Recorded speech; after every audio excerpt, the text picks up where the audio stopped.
ಇಂದು ನಮ್ಮ ಅರಮನೆಯ ತೋಟದ ವಿಶೇಷ ಬದನೆಕಾಯಿ ಪಲ್ಯ ಸಿದ್ಧವಾಗಿದೆ. ಎಲ್ಲರೂ ಆಸ್ವಾದಿಸಿ. ವಾ, ಇದು ನಿಜಕ್ಕೂ ದೇವರ ಅಮೃತದಂತೆ ಇದೆ. ತೆನಾಲಿ ರಾಮ, ನಮ್ಮ ತೋಟದ ಬದನೆಕಾಯಿಗೆ ಸಾಟಿಯೇ ಇಲ್ಲ. ಸತ್ಯ ಮಹಾರಾಜ, ಅತ್ಯಂತ ರುಚಿ. ಅಮ್ಮ, ಇವತ್ತು ಅರಮನೆಯಲ್ಲಿ ಅದ್ಭುತ ಬದನೆಕಾಯಿ ಪಲ್ಯ ಸಿಕ್ಕಿತು. ಅಯ್ಯೋ, ನಾಲಿಗೆ ಮೇಲೆ ಕರಗಿಬಿಟ್ಟಿತು. ಮಸಾಲೆ, ಸುವಾಸನೆ, ಅದ್ಭುತ್. ಸ್ವಾಮಿ, ನೀವು ಹೇಳಿದ ಆ ಅರಮನೆಯ ಬದನೆಕಾಯಿ ಪಲ್ಯೊಮ್ಮೆ ನಾನು ಕೂಡ ರುಚಿ ನೋಡಬಹುದೇ? ಅದು ರಾಜನ ತೋಟದ್ದು ಅಮ್ಮ. ಆದರೆ ಉಪಾಯ ಮಾಡಿದರೆ ಸಾಧ್ಯವಿರಬಹುದು. ಚಂದ್ರನ ಬೆಳಕಿನಲ್ಲಿ ಅರಮನೆಯ ತೋಟ ನಿಶ್ಶಬ್ದವಾಗಿತ್ತು. ಕಾವಲುಗಾರರು ದೂರದಲ್ಲಿ ಗಸ್ತು ತಿರುಗುತ್ತಿದ್ದರು. ಆದರೆ ಒಬ್ಬನು ನಿಧಾನವಾಗಿ ಗೋಡೆಯನ್ನು ಹತ್ತುತ್ತಿದ್ದ. ಅವನೇ ಚಾತುರ್ಯದ ಚಕ್ರವರ್ತಿ ತೆನಾಲಿರಾಮ. ಇಂದು ಅವನ ಗುರಿ ರಾಜನ ಪ್ರಸಿದ್ಧ ಬದನೆಕಾಯಿ. ಮಣ್ಣಿನ ಒಲೆಯ ಮೇಲೆ ಬೆಂಕಿ ಮೃದುವಾಗಿ ಹೊತ್ತಿ ಉರಿಯುತ್ತಿತ್ತು. ಮಣ್ಣಿನ ಪಾತ್ರೆಯಲ್ಲಿ ಬದನೆಕಾಯಿ ಪಲ್ಯ ನಿಧಾನವಾಗಿ ಬೇಯುತ್ತಿತ್ತು. ಮಸಾಲೆಯ ಸುವಾಸನೆ ಮನೆಯನ್ನೆಲ್ಲ ತುಂಬಿತು. ಇಂದು ಈ ಸರಳ ಅಡುಗೆ ಒಂದು ದೊಡ್ಡ ಕತೆಗೆ ಆರಂಭವಾಗಿತ್ತು. ಮಧ್ಯರಾತ್ರಿ ಮೇಲ್ಛಾವಣಿಯಲ್ಲಿ ಮಗು ನಿಶ್ಚಿಂತವಾಗಿ ನಿದ್ರಿಸುತ್ತಿತ್ತು. ಆ ಸಮಯದಲ್ಲಿ ತೆನಾಲಿರಾಮನು ನಿಧಾನವಾಗಿ ಅವನ ಬಳಿ ಬಂದನು.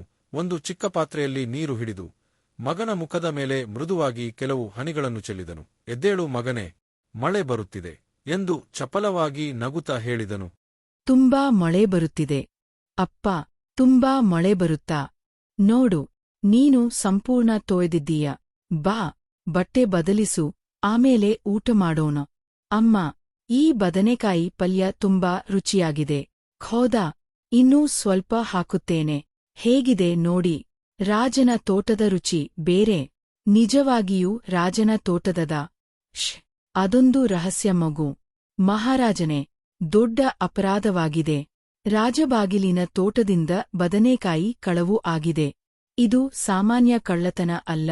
ಇದು ತೆನಾಲಿರಾಮನ ಕೆಲಸ. ಶಾಂತವಾಗಿರಿ. ಸತ್ಯ ಹೇಳು, ನಿನಗೆ ಖಚಿತವಾಗಿದೆಯಾ? ತೆನಾಲಿರಾಮನೇ ಈ ಕೃತ್ಯ ಮಾಡಿದನೆಂದು ಸಾಕ್ಷಿಯಿದೆಯೇ? ಹೌದು ಮಹಾರಾಜನೇ, ನಾನು ನನ್ನ ಕಣ್ಣುಗಳಿಂದ ನೋಡಿದ್ದೇನೆ. ಅವನು ರಾತ್ರಿ ತೋಟದಲ್ಲಿ ಇದ್ದನು.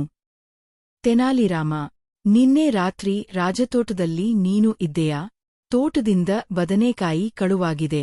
ಸತ್ಯವೇ ಹೊರಬರುತ್ತದೆ ಮಹಾರಾಜ. ಸ್ವಲ್ಪ ಸಹನೆ ಇಡಿ. ಮಗನೇ, ನಿನ್ನೆ ರಾತ್ರಿ ನೀನು ಬದನೆಕಾಯಿ ಊಟ ಮಾಡಿದ್ದೀಯಾ? ಮಹಾರಾಜ, ನಿನ್ನೆ ರಾತ್ರಿ ಭಾರೀ ಮಳೆ ಬಂದಿತ್ತು. ಮಳೆ ಬಂದಿತೆ. ಹೌದು ಮಹಾರಾಜ, ಮಳೆ ಬಂದದರಿಂದ ನಾನು ತೊಯ್ದೆ. ನಂತರ ಊಟ ಮಾಡಿದೆ.